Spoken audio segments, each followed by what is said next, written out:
একটা সময় ছিল যখন কিনা পাড়া প্রতিবেশী কোনো ছেলে মেয়েকে, মানে অন্য কারোর ছেলে মেয়েকে যদি খারাপ পথে যেতে দেখতো, তাহলে কিন্তু তার মা বাবাকে কি জানাতো যে তোমার ছেলেকে দেখলাম এর সাথে মিশছে, ওই ছেলেটা ভালো না, বা তোমার মেয়েকে দেখলাম এর সাথে কথা বলছে, সেটা ভালো না। এই যে বিভিন্ন রায় দিত তারা, তাতে কিন্তু মানে সেই তাকে ভালোবেসেই দিত, তার ভালো চাইতো বলেই তার সম্পর্কে বলতো। তা একটা সময় আমরা দেখলাম যে আমরা নিজেরাই চাইলাম না, যে না, কেন ও আমাদের সম্পর্কে কেন এত কথা বলবে, আমার ছেলেমেয়ে যা পারছে করছে করছে, বা ছেলেমেয়েরাও তাই ভাবলো যে আমি যা করছি করছি, আমার সম্পর্কে কেন কথা বলবে। তো এখান থেকে কিন্তু পাড়া প্রতিবেশীরাও সরে যেতে লাগলো, না যে কী দরকার, ওরা যখন পছন্দ করে না তাহলে আমার বা কিছু বলার কি দরকার, খারাপ হতে যাবো কেন চেঁচে পড়ে, যে যা করছে করুক।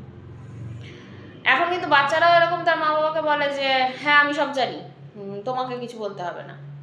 মানে মা বাবার রায় নেওয়াটাও কিন্তু বাচ্চারা এখন বন্ধ করে দিয়েছে। এখন সব কিছুই হয়ে গেছে গুগল। গুগল তো রায় দিতে পারে, একটা প্রশ্নের অনেকগুলো উত্তর সে দিতে পারে। কিন্তু যে মানুষগুলো মানে সেই সন্তানদের ভালো চেয়ে তাদের মা বাবাকে অ্যালার্ট করতো, তার মধ্যে কিন্তু কোথাও আশীর্বাদ ছিল, ভালো চাওয়া ছিল, ভালোবাসা ছিল।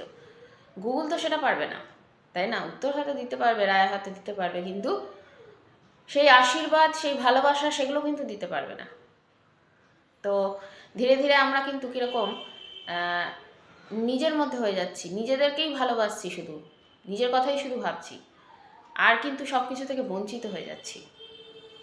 তো হয়তো এমন দিন খুব শিগগিরই আবার চলে আসবে যেখানে মানুষের সাথে মানুষের সেই সম্পর্কটা, সেই পুরনো রীতিটা আবার হয়তো ফিরে আসবে।